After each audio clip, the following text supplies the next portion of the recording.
नमस्कार. तर पिंगा ग पोरी पिंगा या मालिकेच्या आजच्या भागात आपण पाहणार आहोत की मनोज वल्लरीचं हॉल तिकीट घेऊन येतो आणि ते वल्लरीला देत म्हणतो की वल्लरी हे घे तुझं परीक्षेचं हॉल तिकीट. तेव्हा वल्लरी म्हणते की अहो तुम्ही कशाला दमत बसलात उगाच, मी होते ना, मी केलं असतं काम.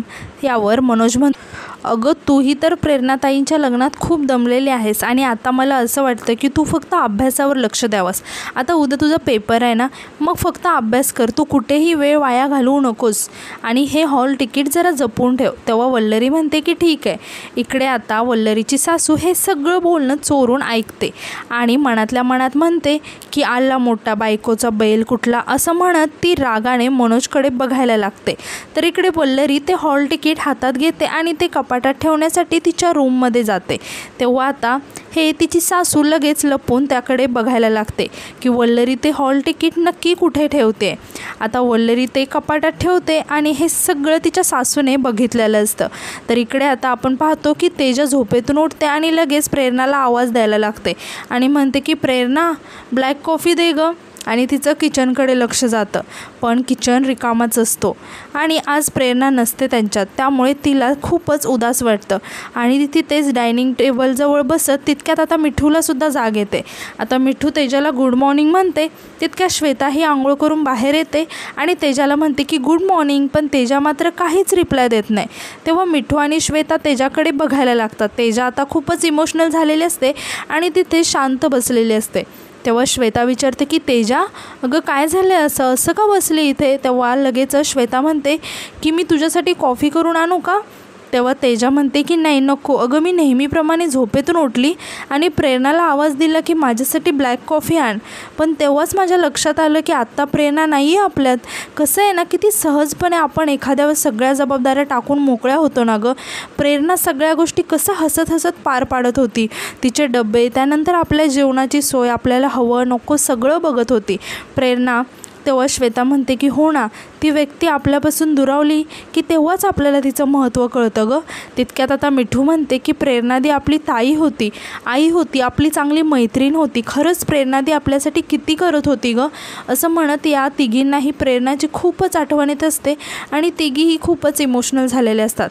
यावर तेजा म्हणते की अगं इतकी वेडी होती ती, मी माझं प्रोजेक्ट सबमिट करण्यासाठी रात्र जागायची आणि तीही माझ्याबरोबर जागी राहायची, का तर माझं सबमिशन असायचं ना, आणि माझ्यासाठी ब्लॅक कॉफी रात्रभर करत असायची ती. सगळ्याच जणी आता प्रेरणाची आठवण करून तिच्या काही गोष्टी आठवायला लागतात. तितक्यात मिठू म्हणते की आपल्या सगळ्यांना प्रेरणादीची इतकी आठवण येते, मग प्रेरणादीला आपली आठवण येत असेल का गं. यावर तेजा म्हणते अगं मिठू हा काय प्रश्न झाला का, आपण सगळ्या एकच आहोत, तिलाही नक्की आठवण येत असेल. तेव्हा त्या तिघीही थोड्याशा इमोशनल होऊन एकमेकींकडे बघायला लागतात. तर दुसरीकडे आपण पाहतो की प्रेरणा तिच्या घरी आरामात झोपलेली असते. आता तिच्या चेहऱ्यावर थोडंसं खिडकीतून ऊन यायला लागतं. तेव्हा तिची झोपमोड होणार तितक्यात तिथे अजित नाश्ता आणि पाणी वगैरे घेऊन येतो आणि तिच्या चेहऱ्यावरती सावली आणण्याचा प्रयत्न करू लागतो. तितक्यात प्रेरणाला जाग येते आणि समोर तिला अजित दिसतो. आता अजितच्या हातात नाश्ता, चहा, पाणी हे सगळं असतं. आता प्रेरणा खुश होऊन त्याच्याकडे बघायला लागते. तेव्हा अजित म्हणतो की प्रेरणा आता रोज तुझी सकाळ अशीच होणार आहे, बेड आणि तुझ्यासाठी नाश्ता आणि भरपूर सारं प्रेम, असं म्हणत तो प्रेमाने तिचे केसही मागे करतो. यानंतर म्हणतो की घे तुझ्यासाठी मी चहा आणला आहे. तेव्हा प्रेरणा म्हणते की तुम्ही कशाला करत बसलात, अहो मी झोपेतून उठल्यावर केलंच असतं ना हे सगळं. तेव्हा अजित म्हणतो की काय तुम्ही आत्तापर्यंत तू म्हणत होतीस ना. तेव्हा प्रेरणा म्हणते की तूच म्हणते. त्यानंतर अजित तिला तो चहा देतो. तेव्हा प्रेरणा चहा पिणार तितक्यात अजित म्हणतो की आता चहा पिल्यानंतरच कळेल की आजची सकाळ चांगली झाली की नाही. तेव्हा प्रेरणा एक घोट चहा पिते आणि लगेचच त्याच कपातून ती अजितलाही चहा देते. तेव्हा अजित ही चहा पितो आणि म्हणतो की मी जेव्हा चहा बनवला ना तेव्हा तर ठीकठाक झाला होता, पण आता तू पिला आणि त्यानंतर मला दिला ना तेव्हा अतिउत्तम झालं आहे, खरंच खूप छान झालं आहे. आता यावर अजित स्वतःच्या हाताने तिला नाश्तासुद्धा भरवायला लागतो. तो खूपच प्रेम करत असतो आणि तिला त्याची जाणीवही करून देत असतो. इकडे आता मनोज ऑफिसला जायला निघतो आणि वल्लरीला म्हणतो की वल्लरी अगं टिफिन राहिला आहे, टिफिन दे पटकन. तेव्हा वल्लरी पटकन टिफिन आणते आणि यावर मनोज म्हणतो की तुला ऑफिसला जायचं नाही का, अजून का तयार नाही झालीस. तेव्हा वल्लरी म्हणते की जाणार आहे, पण काही सामान राहिलं आहे, आधी ते सामान घेऊन येते आणि मग जाते. तेव्हा आता मनोज ही ऑफिसला निघून जातो. आता वल्लरी तिच्या सासूला म्हणते की सासूबाई मी आले हां, जरा सामान राहिले, डाळी वगैरे आणायचे आहेत ना, घरात घेऊन त्या येते. तेव्हा तिची सासू म्हणते की मिरची पण आणा. तेव्हा वल्लरी म्हणते की हो. ती घराच्या बाहेर गेल्यावर आता तिची सासू पटकन दरवाजा लॉक करते आणि वल्लरीने ठेवलेलं तिचं ते हॉल तिकीट आता ती शोधायला लागते. आणि त्यांना माहीत नसतं की हॉल तिकीट म्हणजे नक्की काय.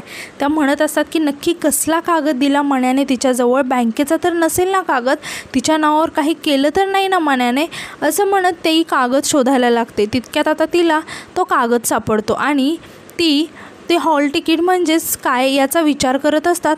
आता इकडे आपण पाहतो की अजित त्याचं काम करत असतो. तितक्यात प्रेरणा त्याच्यासाठी पाणी घेऊन येते आणि अजितला विचारते की आज जेवणासाठी काय बनवू, तुमच्या आवडीची वांग्याची भाजी आणि भाकरी बनवू का, तुम्हाला आवडते ना. तेव्हा अजित म्हणतो की प्रेरणा काय चाललं आहे तुझं, अगं आल्यापासून तू घर काय आवरायला घेतलंस आणि आज तर किचनचा ताबाच घेतलास, अगं जरा आराम कर. तेव्हा प्रेरणा म्हणते की तुम्हीही कामच करताय ना, मम्मी स्वयंपाक केला तर काय हरकत आहे. तेव्हा अजित म्हणतो की अगं मी काही नाही, चौपाईचा थोडासा हिशोब बाकी होता ना, त्यात जरा गोंधळ वाटतोय ना, तोच हिशोब करत होतो. असं म्हणत तो म्हणतो की 291 इन 150 असं म्हणताच इकडे प्रेरणा पटकन उत्तर देते की 43,650. तेव्हा अजित एकदम चकित होऊन तिच्याकडे बघायला लागतो. इतक्या पटकन हिने कॅल्क्युलेट कसं केलं आणि इतक्यातच तिचं उत्तर कसं आलं म्हणून तो एकदम आश्चर्यचकित होऊन तिच्याकडे बघत असतो. तो पुन्हा एकदा म्हणतो की 156 गुणिले 78. तितक्यात प्रेरणा उत्तर देते की 12,168. तेव्हा आता अजित अजून चकित होतो आणि तिला म्हणतो की हे सोपं होतं, आपण जरा अवघड बघूयात. तो लगेच म्हणतो की 985 गुणिले 63. तेव्हा प्रेरणा थोडा वेळ थांबते आणि उत्तर देते की 65,055. तेव्हा अजित एकदम खुश होऊन प्रेरणाला म्हणतो की प्रेरणा काय आहे हे, अगं इतकी पटापट उत्तरं दिलीस तू, अगं मी कॅल्क्युलेटर यूज करूनसुद्धा गोंधळतो, तरी मला असं वाटतं की माझं चुकतं आहे आणि तू इतक्या फास्ट कशी उत्तरं दिली, खरंच कमाल आहेस तू. तेव्हा प्रेरणा म्हणते लहानपणापासूनच सगळे पाढे पाठ आहेत माझे बाबा समोरच काठी घेऊन बसायचे आणि आमची छोटी का असेना पण खानावळ आहे. मग तेव्हा त्याचा सगळा हिशोब मी आणि बाबाच बघायचो, त्यामुळे आहे मला सवय. तेव्हा अजित म्हणतो की खरंच खूप कमाल आहेस गं तू, असं म्हणत अजित तिचं खूप कौतुक करायला लागतो. आता यानंतर तिथे सोप्यावर तिला बसवतो आणि म्हणतो की प्रेरणा आजपासून हा सगळा हिशोब तू बघायचास, ही जबाबदारी तुझी आणि मी तुझ्यासाठी स्वयंपाक बनवणार, सांग काय खायचं आहे तुला. तेव्हा प्रेरणा म्हणते की अहो असं काय करताय, तुम्हीच हे काम करा. पण अजित म्हणतो की नाही, ही जबाबदारी तुझी, हे सगळं काम तूच करायचं, बाकी जेवणाचं मी बघतो. असं म्हणत अजित किचनच्या दिशेने जातो. प्रेरणा खूप आता खुश असते आणि तिच्या चेहऱ्यावर आनंद दिसत असतो. तर इकडे आता वल्लरीची सासू आणि प्रेरणाच्या आई दोघी एकमेकींना भेटण्यासाठी उत्साही असतात. आता त्या पायऱ्यांवर तिचं एकमेकांना भेटतात आणि म्हणतात. आता वल्लरीची सासू म्हणते की मला तुम्हाला खूप महत्त्वाचं सांगायचं आहे निलिमाताई. तर प्रेरणाची आईसुद्धा म्हणते मलासुद्धा तुम्हाला खूप महत्त्वाचं सांगायचं आहे. यावर वल्लरीची सासू म्हणते की पण माझं ऐकून घ्या आधी. यावर प्रेरणाची आई म्हणते की अहो हे प्रेरणाचे बाबा मला आता गावी घेऊन जायला निघालेत, ते गावी जायचं आणि तेही आजच्या आजच म्हणत आहेत. आता यावर वल्लरीची सासू म्हणते की काय आजच्या आज, कसं शक्य आहे, तुम्ही तिथे राहून प्रेरणाचा संसार कसा मोडणार आहात, तुम्हाला इथेच राहावं लागणार आहे. यावर प्रेरणाची आई म्हणते की बघितलं ना, माझं महत्त्वाचं होतं सांगणं. तेव्हा आता वल्लरीची सासू म्हणते की ठीक आहे थांबा, मी जरा विचार करते मग आपण बोलू. असं म्हणत आता वल्लरीची सासू लगेच घराच्या दिशेने जायला लागतात आणि आता त्यांच्या पाठीपाठी प्रेरणाची आईसुद्धा जायला लागते. आता इकडे प्रेरणाचे बाबा त्यांची बॅग वगैरे पॅक करून निघालेले असतात. पण मिठ्ठू तेजा त्यांना आग्रह करायला लागतात की तुम्ही थांबा. परंतु आता प्रेरणाचे बाबा मात्र ऐकत नाहीत आणि म्हणतात की आम्ही कसं थांबणार गं, आता इथे प्रेरणाही नाही आहे आणि गावाकडे बरीचशी कामं आहेत. तेव्हा तेजा आणि मिठ्ठू म्हणतात की आम्ही तुम्हाला तुमच्या मुलीसारखेच आहोत ना, आता तुम्ही इथे राहिलात तर आम्हाला आनंदच होईल. परंतु प्रेरणाचे बाबा म्हणतात की नाही नको, खरंच कामं आहेत. आता या दोघीही त्यांना खूपच आग्रह करायला लागतात आणि म्हणतात की आम्ही तुम्हाला जाऊच देणार नाही. पण प्रेरणाचे बाबा म्हणतात की नाही, मला इथे नाही थांबता येणार. यावर मिठ्ठू आणि तेजा दोघीही थोड्याशा नाराज होतात. तितक्यात आता प्रेरणाची आई तिथे येते आणि म्हणते की त्यांच्याकडे बॅग असते. आता त्या पुन्हा तिथे थांबण्यासाठी नाटक करायला लागतात आणि म्हणतात की थांबा, बॅगमध्ये तुमचे कपडे ठेवलेत का बघू द्या. त्यानंतर ते स्वतःचे कपडे चेक करायला लागतात की काही राहिले की नाही, असं टाईमपास करायला लागतात. तितक्यात आता तिथे वल्लरीची सासू येते आणि म्हणते की निलिमाताई अहो कुठे निघालात. यावर आता प्रेरणाची आई म्हणते की गावाला. तेव्हा आता वल्लरीची सासू म्हणते की असं कसं नाही, इतक्यात तुम्ही जायचं नाही. अहो आत्ताच तर प्रेरणाचं लग्न झालं, कुठे निघालात तुम्ही. इकडे मिठू आणि तेजाला आता वल्लरीच्या सासूचं बोलणं अजिबात आवडत नसतं, पण इकडे आता प्रेरणाचे वडील म्हणतात की नाही ताई, आम्हाला गावी जावंच लागणार आहे. यावर वल्लरीची सासू म्हणते की आता तिची परतवणी करावी लागणार आहे ना, ती काय गावाला करणार का इतक्या दूर. आणि असंही प्रेरणा जाताना म्हणाली ना की हेच तिचं माहेर आहे, मग तिचं सगळं काही आपण इथेच करूयात ना, तिला इकडे बोलूयात. तेव्हा आता वल्लरीच्या सासूला म्हणजेच मिठू आणि तेजाला आता त्या सांगायला लागतात आता आणि म्हणायला लागतात की तुम्हीच काहीतरी समजावा. तेव्हा त्या दोघीही म्हणतात की आपण प्रेरणाला इथेच बोलूयात, तुम्ही थांबा ना थोडे दिवस. तेव्हा प्रेरणाचे वडील म्हणतात की ठीक आहे. ते लगेच त्यांची बॅग मिठूकडे देतात. तेव्हा मिठू खूप खुश होते आणि ती बॅग घेऊन आतमध्ये जाते. इकडे आता प्रेरणाच्या बाबांच्या लक्षात येतं की नक्कीच काहीतरी गोंधळ आहे आणि ते मनातल्या मनात म्हणतात की मला माहिती आहे, हे 5 परतवणी वगैरे फक्त कारण आहे, फक्त तुमच्या दोघींचं नक्कीच काहीतरी कारस्थान सुरू आहे. स्वामी माझ्या प्रेरणाच्या सुखी संसाराला कुणाची दृष्ट नको लागू देऊ, असं म्हणत प्रेरणाचे वडील स्वामींजवळ प्रार्थना करतात. तर इकडे आता वल्लरीची सासू आणि प्रेरणाची आई वल्लरीच्या घरी येतात. आता वल्लरी ऑफिसला निघालेली असते.